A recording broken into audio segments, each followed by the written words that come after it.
जय महाराष्ट्र मित्रांनो. काल संप होता. बरेच जण बंद होते, काही जण चालू पण होते. आता चालू होते ते नालायकांना आपण काय बोलू शकत नाही, पण काहींची मजबुरी पण असते, काहींचा प्रॉब्लेम असतो.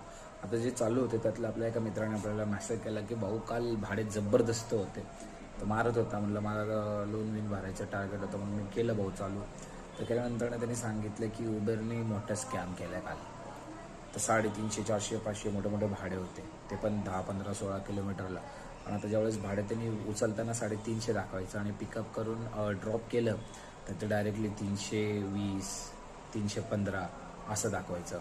यापैकी त्याचा कस्टमरशी भरपूर वाद वगैरे झाले, कारण की जास्त सर्ज लागल्यामुळे त्यांनी मीटर पण टाकलं नाही, त्याची चुकी झाली. तर बघा, तुम्हाला सांगायचं तात्पर्य एकच आहे की असं करत नका जाऊ. लालच देणार, गाजर देणार आणि आपल्याला कोलत बसणार. काल त्याच्या बाबतीत असं झालं. प्रत्येक ऑर्डर बाबतीत त्यांनी 25-25, 30-30 रुपये एक्स्ट्रा दाखवून कंप्लीट केल्यावरती कमी दाखवल्या. तर अशा उबेरला आपल्याला धडा शिकवायचा आहे आणि उबेरचा जाहीर निषेध करायचा आहे. समजलं तुम्हाला? लवकरच मी माझे काही प्लॅनिंग सांगणार, काही भन्नाट आयडिया आहेत, यांना चांगल्या वेळेला कसं डोकं लावायचं. ठीक आहे, चलो.